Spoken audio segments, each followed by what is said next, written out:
Because it's better to burn out than fade away, we've decided we're going to cover Highlander. Check it out.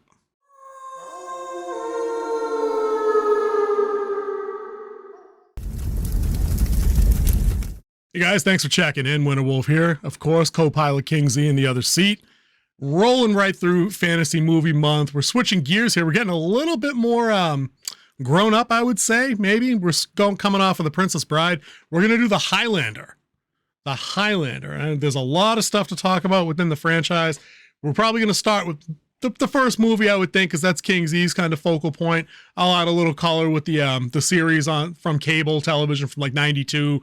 And then there was an animated series that nobody remembers in like 94, 95. I told you that the other day and you were like, the fuck are you talking about? Yeah, I had no idea that was an animated series. Yeah, no, for real. And I was like, I don't know, it came out right around the time of Rambo animated, RoboCop animated, Indiana Jones, James Bond animated. It was all in that early to mid 90s kind of cluster for those. But without any further ado, I'm going to turn it over to King Z to welcome everybody in and do his meta-analysis of things. How you doing, everybody? Glad to be back for another one of our Salute to Fantasy.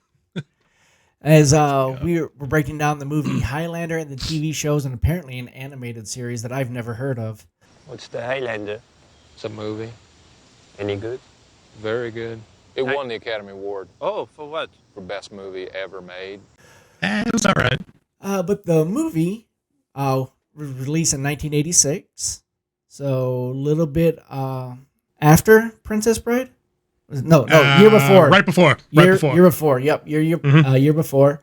This is a set modern to ancient times as we get into the plot of the story.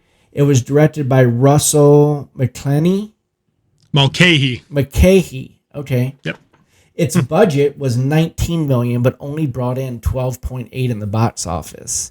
Yep. But I do believe it had a very high rental, which the Blockbuster rentals and stuff like that. So it did make its money back eventually through the rental circuits and also the purchasing of physical media. Yep. It stars Christopher Lambert as Connor McLeod. Yep. It's not spelled like McLeod. That's just weird. LEOD. It's different. But and of course, the main bad guy played by Clancy Brown. Gotta love him. The Kurgan. Yep. Love me the Kurgan. Dude, another honorable mention there, though, Connery as Juan Villalobos Ramirez. They hired a Scottish guy. Villalobos Ramirez. The joke obviously being that they hired a Scottish guy to play an Egyptian guy in the Spanish court, teaching a French guy playing a Scottish guy or something. I don't know. It was weird. Let's think about Sean Connery. Sean Connery is the greatest actor ever because he never changes his accent, but you just believe it. He's like, I'm Sean Connery, and I'm a Spanish swordsman. Or from Egypt 2,500 years ago. Yeah. Or I'm Sean Connery. I'm a Russian submarine commander. You stupid fucks. Yeah, no, of course. Dude, worth it, dude. Cool meta on that one. 87 was, dude, the mid-80s had some bangers. Yeah. I think Top Gun came out around that time, too. Yeah. Yeah. Empire was in there. No, Empire wasn't in there. Jedi was in there in 86, I think. A couple of good Star Trek films and whatnot in that zone. But, dude, Highlander, dude, before we even get into the synopsis, I just want to give it a quick shout out for being a weird IP, like, and it's that the kid that wrote it must have been on a truck ton of blow to come up with an idea like that. Well, it's based off of Scottish lore, because you know who was believed to be a Highlander, right? William Wallace was believed to be a Highlander until, well, he wasn't. Well, the English took care of that. But no, it's I guess he based it off of a short story, or he had the idea for it from I don't remember who wrote it. It was The Duelist. It was basically two guys that spent like an eternity trying to hack each other to pieces, and he kind of took inspiration from that and modified it into what we got, which then got modified even more when the series came up. It's just a wild IP when you think about it. It's like Immortals playing a game that involves taking each other's heads and with it their power, as they give you that in the opening credits and everything.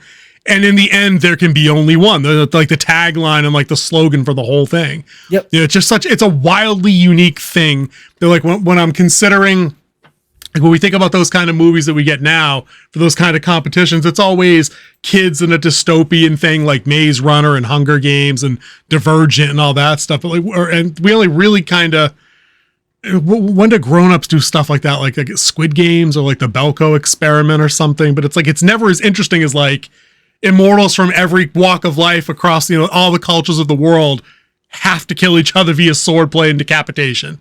It's wildly specific and unique, and I love it for that, though.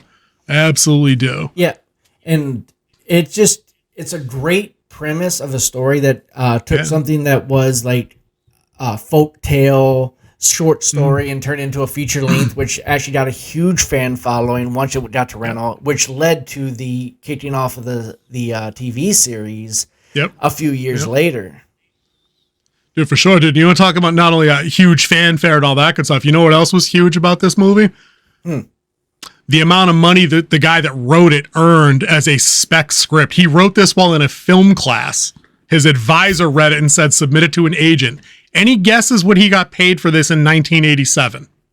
I'm going to go somewhere along the lines of $20,000 $200,000 in 1987. That's a lot of money back in 1987. Yeah.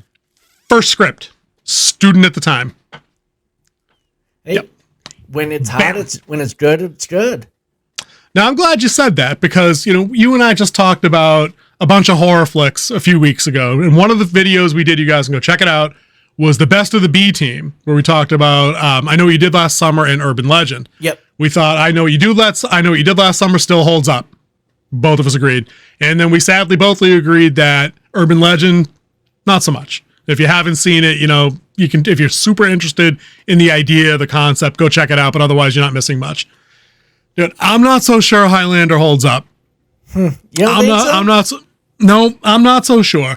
I think that the idea is so cool. Like I said, I already gushed about that. The concept is brilliant. But the movie itself, even when you adjust for effects not being, obviously we're talking about almost 30 years, 25 years ago worth of special effects or more. Obviously that stuff's, not even that. It's on 13. Yeah, we're coming up on like 40 years of effects differences here, right? It seemed broken in places. The pacing was a little weird for me, and I think that I started picking up on too many of those things by the halfway point in the movie, and it kind of knocked some of that rosy glow off for me. You didn't feel that way at all going back into it after however long it's been since the last time you checked it out? Not really. I think I went back into it as the kid in me and just enjoyed something I enjoyed when I was a kid, because it was a great premise. It was kind of slow at times. I do admit that. It was slow both then and now. But I don't know. I just kind of like this stuff. Oh, dude, I understand what you mean 100%. Like if we went right now and put on Robin Williams and Hook, I'm instantly 10 again. Instantly. Joe, we were just talking about this last week with The Princess Bride. You know what I mean? Like you put that on, you're automatically the grandson again in the movie. Something about the Highlander, though, it made me think that where our general position on the channel is things don't need to be remade. Like the classics don't need to be remade, like the Crow reboot. I'm going to take that personal when that happens. You know what I mean? When they get around to, when Disney finally gets around to trying to remake the original trilogy, I'll be pissed.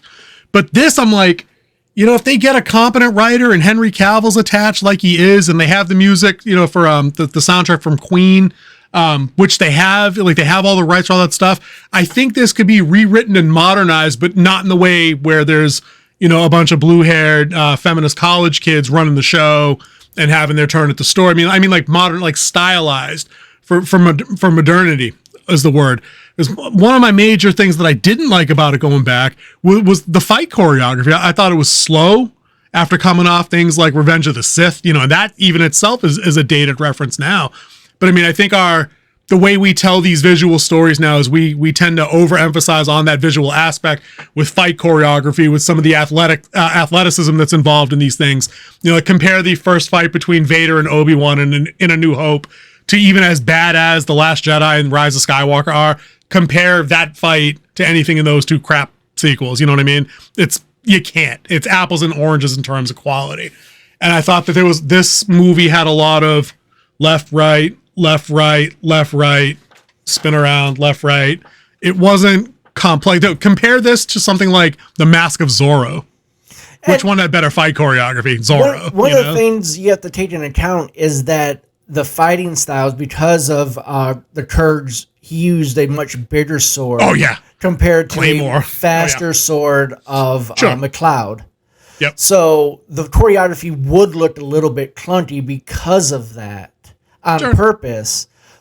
But yeah, back then, you would have to say the choreographer, the people they were hiring to do these choreographers weren't really sword experts like they are. Like, there's more today of sword experts. That's what I'm saying. Than there were back then in the industry. I'm not saying in overall, but in the industry. Yeah. Like, I agree. How would you say this? Their attention to realism has drawn up a lot more when it comes to the choreography of like sword fighting and fight scenes in general. Sure. Like how you would bring in like a military consultant for like a military action part more now than they would back then. And you can tell that because you would have the clip with 16 rounds that fires 445 without them reloading. And or them saying stupid stuff over the radio like over and out when they both mean the exact same thing. For sure. Yeah, for sure. But yeah, and you can see that going into movies now, they use the proper terminology, they use the proper ethics, and now with fighting, like you have like really great fight choreographers out there that know how to do sword, hand to hand, how to do weapon, different style of weapons like spears and pikes and all sorts of stuff. Even firearms, like you said. Like I'm reminded of that clip of Keanu Reeves when he's on the target course for one of the competitions he was in, where he transitions while moving and shooting targets between his sidearm and his rifle, and how easily he makes it look now after having practiced it for 2 decades or however long he's been into the scene. But he didn't get that way on his own. He was coached into that for a role and became that adept at it. We saw some flashes of that too. As much as I did not enjoy the Ahsoka show, it was cool to see Hayden Christensen sew up and do the behind the back saber flourish that they taught him in 2003 as part of some choreography. And he's like, I had to practice it 10 million times. It's muscle memory. So like the difference between him having had that training and some of the other actors on the show, like Rosario Dawson and the young lady that played Mandalorian chick, Sabine, I don't know, I couldn't remember her name. Mm-hmm. You can tell that like their experience levels were not exactly, up to each other. They weren't even. And that would also go into the actor's complete commitment to the role as well. Right. Oh, yeah. So, which you could also see in this one that, a lot of actors don't want to get that into these type of roles back then because they didn't want to get typecasted. Typecast, yep. Uh-huh. Dude, for sure. I mean, so that's why like I said a minute ago, I think that when this new Highlander gets off the ground, Cavill, is going to throw himself into this role, if not just because he enjoys the IP, which he does, but as a major FU to The Witcher, which is ostensibly the same character in a lot of ways, like the physicality, the sword play, and things like that. Like, we know he can muscle his way through a sword fight. We've seen him do it. I'm looking forward to that. But we're not talking about that show yet because that's not out. We're talking about the Highlander. Dude, give me the synopsis of 87's Highlander before we start to pick it apart a little bit. All right, so pretty much you start off in modern times, and you have the club scene where the Kurgan goes and he finds another Highlander type person, and he pretty much takes his head, and you see him, absorb the powers, which gets you right into it. And then all of a sudden you're kicked way back into the past, and we get introduced to our protagonist, McLeod, as they're part of a Scottish clan that's about to go to war with another clan. It was warring clans. It was the McLeods versus the Frasers, or Frasers, I think they pronounced it, yeah. And this is where they introduce the second major plot point of this, is that Highlanders are immortal because McLeod dies during the battle, and then he wakes up the next day and like everybody's freaking out, and like he gets shunned from his village. He's sent off into the world by himself. Dude, they were gonna burn him. Like his wife wanted to burn him at the stake. She was like, "No, we're gonna burn this dude. He gotta go." And then of course William Wallace's best friend's father was in the movie as Angus. Is the one that kind of gave him the ability to get out of town. But they still had him all yoked up and tied. Like, how did he get out of that? Don't know. Yep. No idea, but they banished his ass real quick. You got the devil in you, boy. You gotta go. And my then Scottish accent's terrible. Then it went into the wise mentor phase of where he meets Sean Connery's character, Ramirez. Yep. I'm not doing the whole name again. We've already said it. I'm not. That's Ramirez. No, do you say Ramirez? Highlander fans will know. Yeah. So you good. You good. You have he meets Ramirez, and Ramirez kind of teaches him who he is and what he's all about, and then they start getting into the whole what the journey is of a Highlander. Then you come back into the modern day, you see that McLeod's still around. You have the Creed, in which pretty much everything is building up to them to meet at the end as they are the last two. Yep. What I liked about the movie along the way, just right up until the point you were just talking about where Ramirez shows up, is the movie, one of the things that I don't think they paced poorly were the flashbacks from 1987 or whatever in universe year it is. It was actually 1985. The movie was actually set it's mid 80s. You know what I mean? They flashback from the real world present day then to 1400s, Scotland where he was from, in his village where he gets shunned. Then we see as his life moves on there, he's married another woman elsewhere. They're super happy. They're prosperous. They have a nice little farm. They have a house. They're living in a abandoned castle tower or something. I'm thinking he didn't build that on his own as a broke dude in the Highlands. It's like 8 stories tall, but I mean, whatever. I mean, them dudes was jacked back then. Maybe they did. So we call that, that's the status quo bit that's about to be interrupted by the inciting incident and then like the crisis of Act 2 that he has to enter into. So it was kind of cool to see those flashbacks. I didn't mind them when they came up because I actually thought Lambert's performance as McLeod back then was better than any of his present day stuff. I didn't feel any kind of chemistry between him and I think the present day girlfriend or would-be girlfriend was Brenda, I think was the name. But he had tons of chemistry with Heather, the wife from back in the day that he had to watch grow old. They had that great scene where she's fine. She's an old woman now. She's dying, and she's like, I've only ever wanted to be your only love. I wanted to bear your children. I think she even says, I'm sorry that I didn't. And he's like, no, it wasn't you. It was me. I can't have children. And he just basically holds her until she passes in her sleep peacefully. You know what I mean? I just thought that I liked that there was mega chemistry there. Yeah. And I didn't see that at all in the present day. And that's not to knock the actress that played Brenda. She did her role. She was kind of interesting with her background as a forensic investigator with happens to have a specialty in medieval and Japanese feudal weapons, which I thought was a nice little plot contrivance, but whatever. It's cool. But no, so there was differing levels of chemistry as you went, I thought. What did you think of the flashback parts from your side? No, I think it was... Were they too much, too long, or on the money? I think it was very needed to tell the story as it went. Like, this is the one time when flashbacks actually work, is because you're telling a story that lasted over years because of the immortality of these characters. Right. One thing you don't get in a lot of vampire movies is that you don't see how they came up. Like, you see them pretty much when they're already corrupted, like at the far end. You don't see the beginning a lot of times of like when they first get turned and like how they build up. I mean, I think the best one they did with that was a little bit with Interview with the Vampire. And I was just going to say that. I was thinking as soon as you brought up the point, I'm like, dude, they never do that. And then I was just about to say, no, Interview did that a little, not a lot. Not a lot. I mean, maybe the show does, because there's a show on Paramount or something that's kind of like a redo closer to the book allegedly. It's not for me. I kind of checked that out. I was kind of bored. But yeah, no, to your point, I think you're on the money with that we needed those kind of flashbacks to kind of fill in blanks of what the life was like bringing him to 1985, because then they explain it nearer the end of the movie when the Brenda is trying to track down like what all the sketchy shit is that she's seen. She's seen him battle at one point. She's like, who fights with fucking swords in 1985 New York? Yeah. And then they figure out that basically he dies every 40 years or something, but he leaves all his money, his possessions and things to a long lost child that was also dead. Then he kind of reassumes an identity that he can just pick up the pieces and re-inherit things and kind of move on with a different name. Because they had that one nifty flashback where he saves a little girl from the Nazis. I think it was in World War II, or maybe it was World War I. But she goes on. She lives out her life as his assistant at the antique store. Yep. And when he's about to go throw down the final battle, he's like, hey, I left you an envelope with instructions. You knew this day was going to come. I have to go. I won't be back. Even if I win, it's time for Russell Nash, that's his assumed name, to die and kind of be reborn. So I thought it was cool. So you're right. It connects here, all the way through the movie and then right at the end. So I thought that was a nice touch.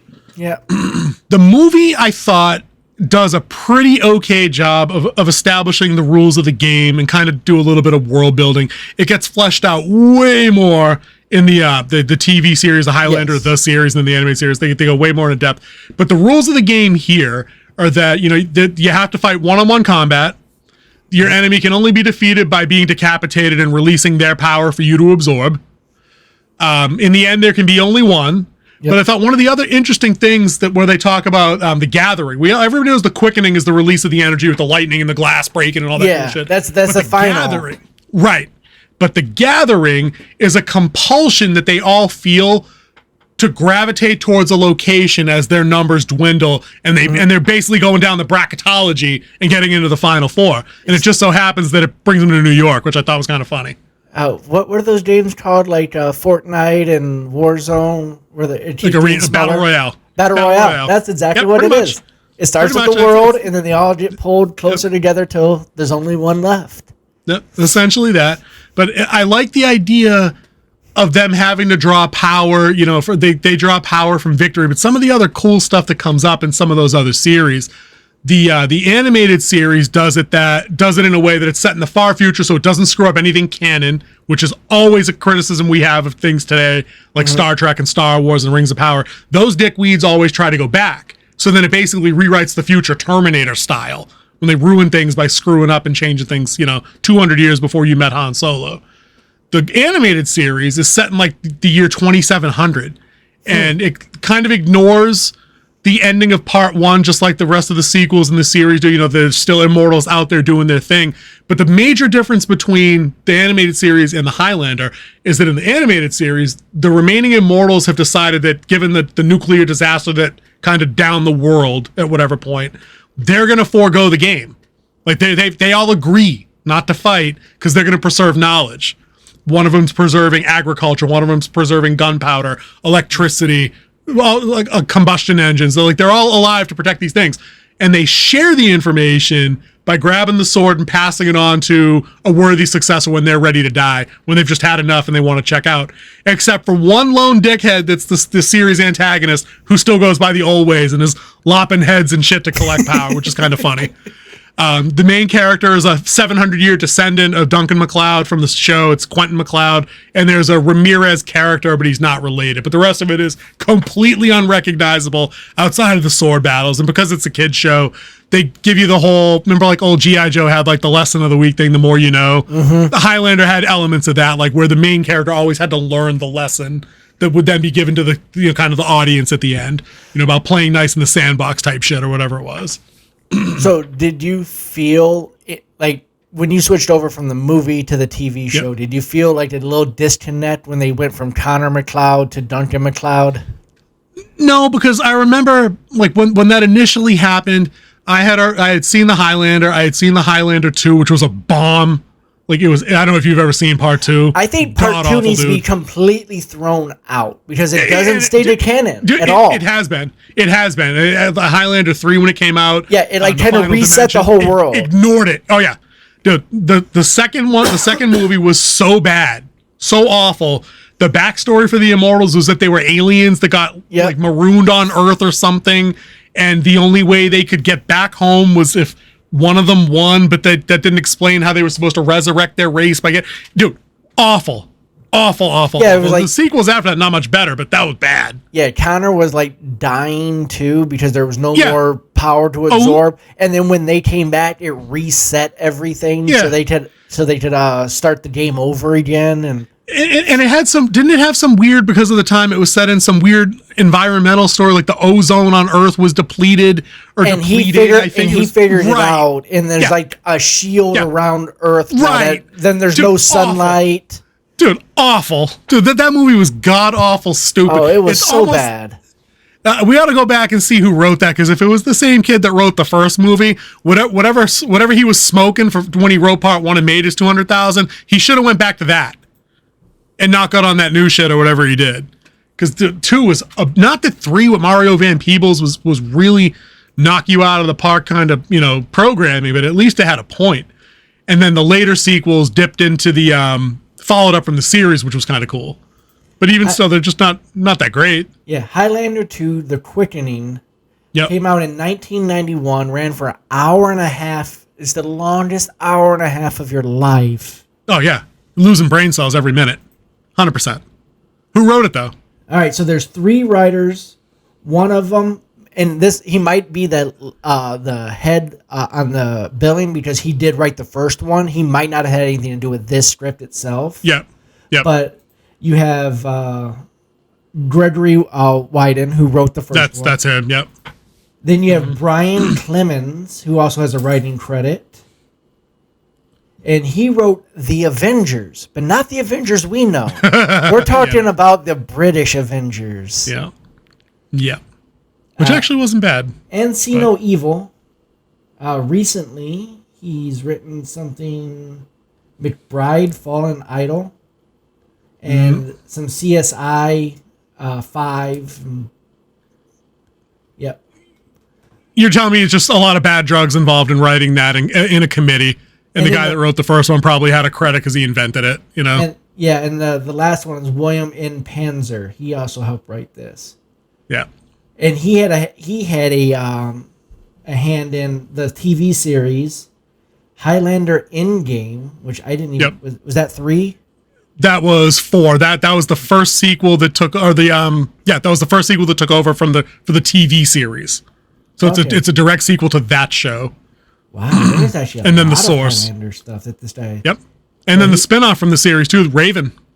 There's a spinoff with the female character. No, she was all right. This guy, William N. Panzer, he's responsible for writing Highlander 2: The Quickening. Sorry.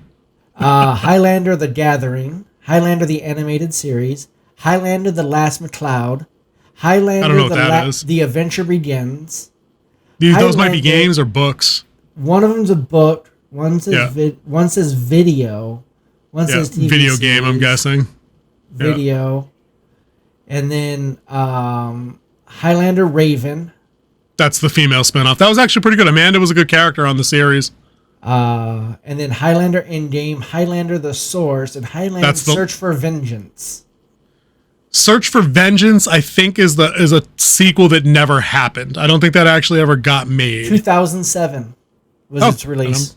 I have no recollection of that. I remember Endgame and The Source, but I don't remember the Search for Vengeance. I'll have to go back and check that out. But yeah, so it shows you how big that the franchise has kind of become, and to have started from a movie, like you said, that didn't even make its budget back initially, it's pretty impressive. Yeah, and I think it's testimony to the concept. And looking at a lot of these looks like it's animated. Like the Search for Vengeance is animated. Oh, okay. All right, that explains it. Which I believe this story would do a lot better as an animated series. There's so many series or books that I read that I think would work better animated than it ever would be live action. Because you can do anything. You can do anything. Reading Mistborn, which is written by Brandon Sanderson, I think it would be a much better animated series than a live action movie or TV series. Oh, because the power set is wild. It's a comic book in novel form. Yeah. You know? I think that would translate really well. I think something like the Highlander, where the nature of it is people getting decapitated. You've got elements of magic in different places. You need a bunch of different locations to capture the different settings that these guys come up for all their flashbacks. Some are in ancient Japan. Some of them are in Renaissance France. Some of them are over here in the outback of Australia. I think that's probably a good play. Dude, what do you think? What do you think a Highlander video game could look like in 2023? Some kind of open worldy thing, like an Ubisoft Assassin's Creed ripoff. I would think I think it would kind of have to be a battle royale, but it could be like a big open world. Like each person has like their region, and then it slowly like you have to move closer because you have to win the game. Probably not like a cloud or like poison or fire, nothing like that. But it's just like you just feel like it kind of like. An open world on rails. Like you eventually have to get to this point. Interesting. I think this game could do really well with assuming somebody competent wrote it. I think if you got a good enough author in there that had a good understanding of character backgrounds and could address themes of immortality, like loss of losing like your mortal spouse, your mortal children. You know, if you're one of the tropes that comes up a lot in the series is that Duncan MacLeod's always been a good guy. He fought in the Civil War for the North. He fought the British. He like all the stereotypical Western American stuff that we would like. You know, he's always been on the right side. And they get into that background of having him watched comrades in arms die and having watched atrocities happen. And a couple of those episodes leave lingering scars on him for future use. So I think the right author in a game, a couple of really good cutscenes, a couple of character-driven dialogue options about how you want to play it. You remember that old game Star Wars Knights of the Old Republic? Oh yeah, it was very popular with Darth Revan and whatnot. It's like they're one of the most popular Star Wars titles of all time. Something like that, I think, could play really well. But Highlander franchise stuff aside, just so we can get to the end of the movie, like you said at the top, it's basically the movie's playing that battle royale game, and it's moving Connor MacLeod, now Russell Nash, in New York to the final battle with the Kurgan. Let's talk about the Kurgan, dude. Can't do this without talking about Clancy Brown as a villain. Dude, psycho nutbag. Dude, he played it perfectly. He was Heath Ledger's Joker before Heath Ledger was the Joker. It's the same dude. Oh, I got shades of that. It's like, you know, I would say if Bane became the Joker, because of the size. Yeah. Dude, Clancy Brown. Dude was jacked, and he's huge. He's like 6'5". Like he's a big dude. He's got that epic line, like I said at the top, it's better to burn out than fade away. And he's saying that in a church to a bunch of nuns and priests after he like licked the priest's hand and like threatened. MacLeod threatened him in the church. Yeah, he's just a nut. When he rents his hotel room Terminator style, because that's right out of Terminator, where he puts the down payment on the room and then he comes back and he tells the attendant, "Don't ever talk to me again." Like it was straight up out. He's got the biker outfit on and shit like that. Like he's a wild dude. And the 9 foot long scale distance here, guys. It's like a 9 foot long claymore sword that he has to assemble. I'm not sure how that works. I'm not a metallurgist. I'm pretty sure you don't want your blade to be able to be disassembled. Like maybe connect to the hilt disassembled, but midway down the blade, create a stress and a fracture point there. I don't know, homie. I don't think that's how that works, but it looked cool watching him put it together. You know, he rolled it between his arms. That was sick. I like that little touch. It was a nice little flourish. And the Kurgan, like you can see how MacLeod and Kurgan's life intertwined, because Kurgan was the warlord of the other clan, big bad, that they were fighting at the beginning of when they went back. So you can see that their lives have been intertwined the whole time until they get to their final battle. Well, one of the things I like about that intertwine that you talk about is two things. Is one, we can see that they're mirror points. Connor MacLeod is this guy that lived a good family life, had no interest in being immortal or having power or anything like that. And then the fucking Kurgan is this other black hole on humanity that has committed atrocities for however long he's been alive. But the other thing I liked about it, and it's not ever really explained, because one of the things the show did more consistently was that whole spider sense that they got when another immortal was nearby. Mm-hmm. That's what the other two rules we didn't mention was the immortal, you can't sneak up on one. Like the combat almost has to be honorable. Yep. It needs to be straight up. You get the buzz. Right. Yeah. You can't fight on holy ground. That's another big rule. And I don't think I ever saw that broken ever in continuity anywhere I ever saw it. In the shows, the movies, anything. A couple of times, a couple of the immortals fought dirty where they'd hire mortals to go shoot up an immortal and then they'd cut the head off when they were down. That's kind of filthy. And like I think in that particular episode, the other villain immortal teamed up with Duncan MacLeod to end that dude for being a scumbag and breaking the rules. Which is pretty cool. But the Kurgan knew about Connor before Connor was even immortal or outed as an immortal. Yeah, before he knew he was immortal. Right. Because he told his soldiers, the Kurgan was like, dude, Connor MacLeod is mine on the battlefield. Don't touch him. So we get that great part where in that skirmish, Connor MacLeod's watching all his buddies getting smoked on the battlefield. And he's like, why will nobody fight me? Why will nobody fight me? And then his buddy, great 80s line, is like, yeah, come stand over here then. If they're all afraid of you, come stand next to me. Yeah. I thought that shit was great. But the Kurgan finds Connor MacLeod on the battlefield, and MacLeod doesn't even get a swipe off. He just runs him through, dude. He's like 4 feet of steel above like the third rib, and the blade's like this wide. It's easily like a Coke can on its side wide. and McLeod goes down in a heap. But I'm like, so how exactly did the Kurgan know McLeod was an immortal? Because they were never in the same proximity that we see. Like, how did he single him out ahead of time when they were still at their camp? You know what I mean?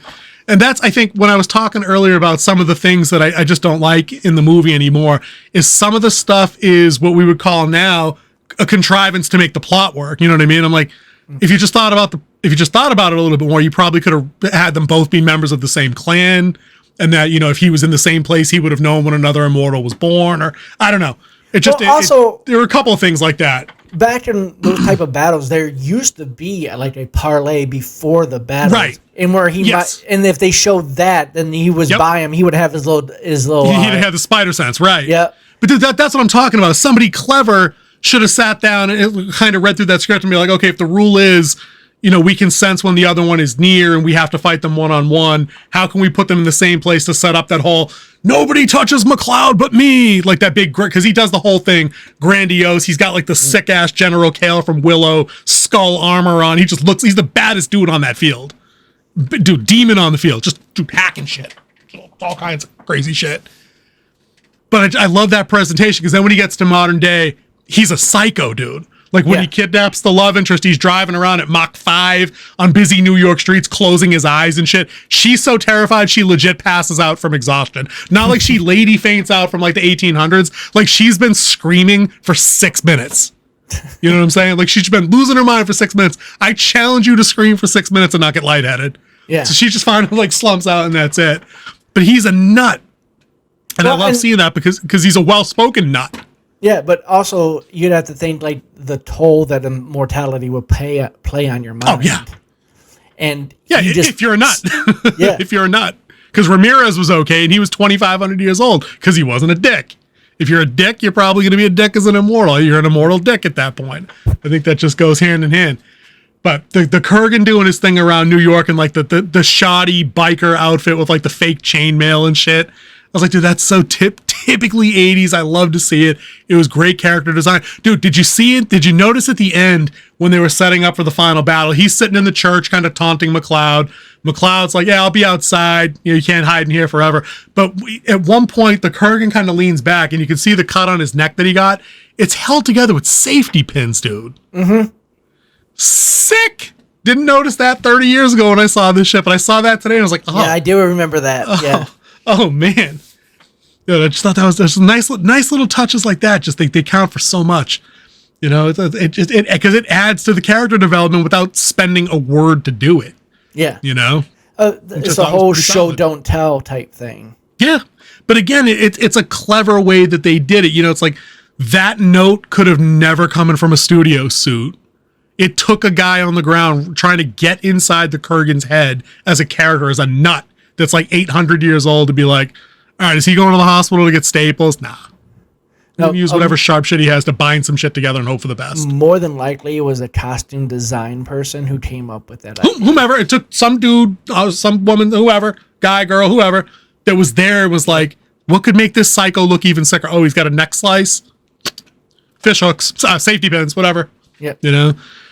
So yeah, I love it. Let's just talk about the final battle real quick, because I think that more or less covers the Highlander for me. Because like I said, I think there's a lot that could be redone and modernized in a good way that might yield a really impressive replacement over the original. Dude, I think the final battle kind of speaks to one of my earlier criticisms. Too lackluster. Like I think we're just spoiled by, like you said, good choreography now, where people are legitimately experts that are hired for that expertise in the ballet of those kind of battles, even if they're kind of clunky with broadswords and heavier blades. There's the footwork, there's there's flourishes, there's parries and all these other things. They fought on top of the actual movie studio's roof, because they had initially tried to film it on top of Madison Square Garden during an NHL game, and like the league denied them. And they're like, nah, dude, that's psycho. That's a little too violent for us. You know, they I guess the original plan was to have it on the Statue of Liberty, and they're like, no, we're not going to let you guys do that. So they had to just shoot it on the studio roof, which I thought was hilarious. But what did you think of the fight and the outcome, extending right into the end of the movie where McLeod, spoiler alert, wins the game? I mean, you know he's going to win. I mean, they're clearly 1987. The good guy's going to win. When you break it down, like wrestling, like you try to figure out who's going to win, but you have to have that moment where you believe, like, let's just take Crown Jewel that just happened, where you had LA Knight versus Roman Reigns. You know Roman Reigns is going to win this match because he's not going to drop it at a second tier pay-per-view to a up-and-comer like LA Knight. I mean, LA Knight's been around for a while. I'm not going to get into the whole thing tonight. But you know he's not going to drop it. But you have to have those moments where you actually believe LA Knight is going to win this, or the whole match is kind of pointless and worthless. You have to have that, like, the near fall where you actually believe he's going to get it. That 1-2 shoulder flip. Yep. Gotcha. So you got to have that in this, and you have that with the power of Creedon in this. The power and his just straight bloodthirstiness of him wanting to win and get the quickening. Dude, for sure. I think that adds a little bit more aspect to the like his the menace that he brings to the role. Kind of for you, it carries the choreography maybe not being as exciting or flashy as maybe I might want it to be. Yeah, I can agree with that. I think well, outside of that, the ending gets a little weird after the fight because McLeod wins and really nothing changes. Like, he ends up with the chick he wants to end up with. She knows who he is, what he is. The gift or the prize ends up just being omniscience. Like, if he focuses, he can know what everybody's thinking, and his intention, because he's an 80s protagonist, to help the world. To help the world help themselves. Yeah, he also has like expanded knowledge as well. Right. That's what he's basically now a guru, or a supernatural guru, where he can just I can help world leaders help themselves. I can end war and all this other stuff, and then it just kind of cuts to credits. It's like it fades away. Scottish countryside. It's all very beautiful and all that good stuff. And I'm like, okay. I mean, I guess it felt kind of cheesy, like Superman Quest for Peace, like Superman 4. Like, we're going to abolish all nukes by throwing them into the sun. I'm like, all right, I guess. Yeah. You know what I mean? I don't know. It worked. I mean, like, okay, guys, let's pat ourselves on the back. That's a wrap. With 90 pages, right? We're good? Okay, we're out. Yep. Launch. Like, and that's it. But, so, I mean, I guess that was a little bit underwhelming. I think that, like, in a rewrite now, we could get a more impactful ending where if a disaster was averted by Connor McLeod winning, not like a conceptual disaster, like nobody wants the Kurgan to have knowledge. You know what I mean? I mean, like, something's not going to explode. And I think it needed to be a little bit more punchy. But again, I'd watch it again because I think everything else is so technically sound. The interactions between the cops are pretty funny. The dialogue's definitely dated for them. You get a couple of homophobic slurs early on, way out of place in 2023, but it was 87. Sorry, folks, it's just how it was. Yep. But yeah, I think there's ways to tighten it, make it a little flashier, keep some of the good character work there. I know Lambert had to take like English dialect lessons because his English was poor when they hired him. And I didn't know this either. I just caught this, and we can bounce soon. He has such bad nearsightedness that a lot of the fight, maybe this might explain the choreography, that when he was doing his own choreography for these fight scenes, he was essentially fighting blind because he needed eyeglasses and he couldn't wear them for the role. Like, they just didn't write it. So this asshole had eyeglasses. Like, nobody thought of that. Well, you have to think he's immortal, and you try to think that if someone's immortal, they don't have any other flaws. Listen, there's nothing in the world building that says he's a vampire. There's nothing that says he can't have high blood pressure. I know what you're trying to say. That's how they're usually depicted. But I mean, maybe you're just an immortal that has diabetes forever and it can't kill you, but you still need some insulin and you pass out. I don't know.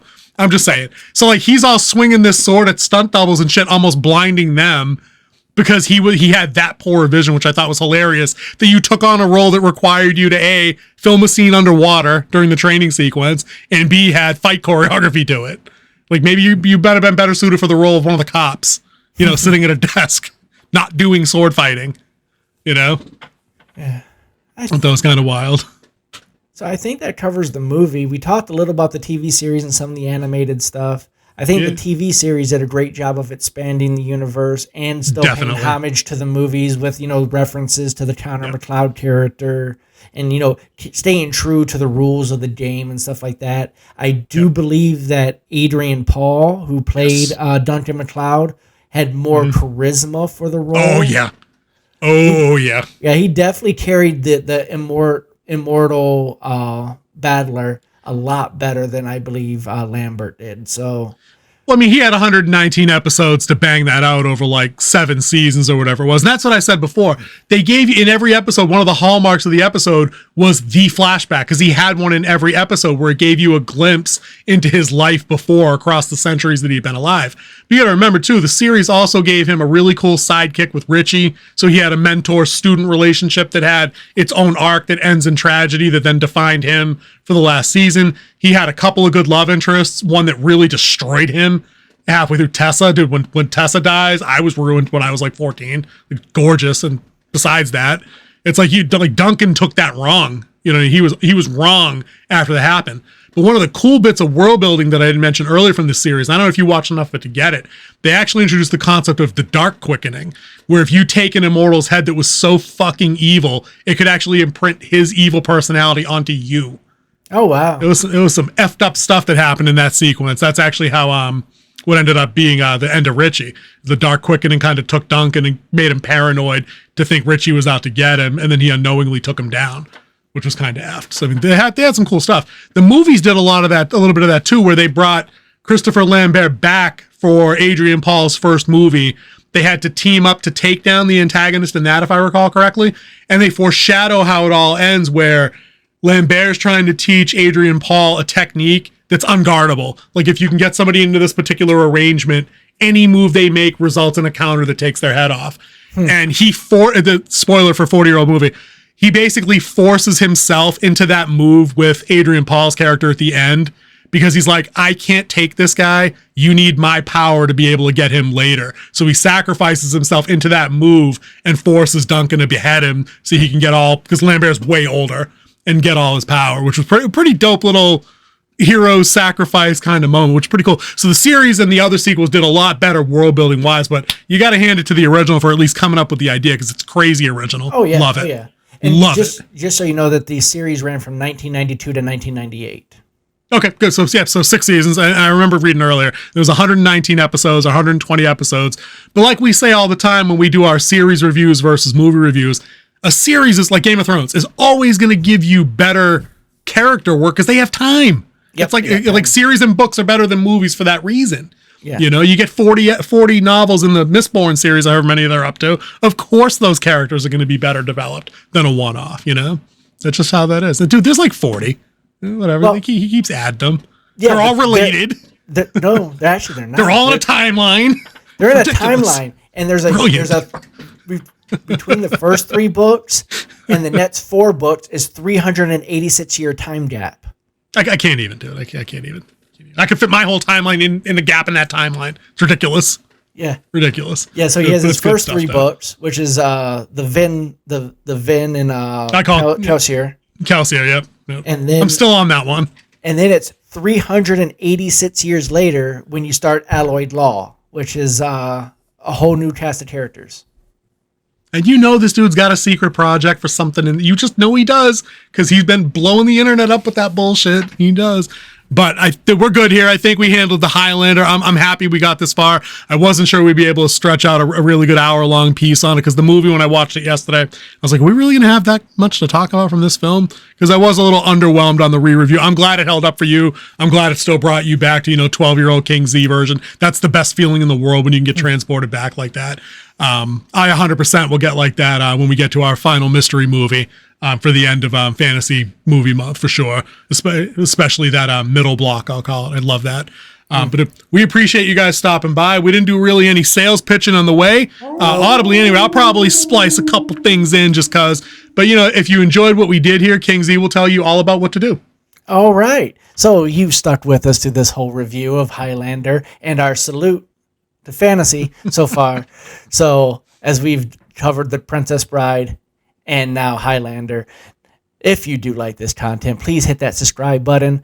Hit the thumbs up if you enjoyed what we talked about, because it does help us in the algorithm. Hit that notification bell so every time we drop a review like this in our Salute to Fantasy, you will get notified so you can watch and comment with us. Leave comments in below what you thought of the series. Leave comments about how you think we're doing and how we could improve. We're always looking for constructive criticism. Most definitely. So with that said, I think it's time for us to go home. Dude, I think so, dude. Let's get out of here. Dude. Hit the Goose, pull the ejection handle. Get me out of here. Later, guys.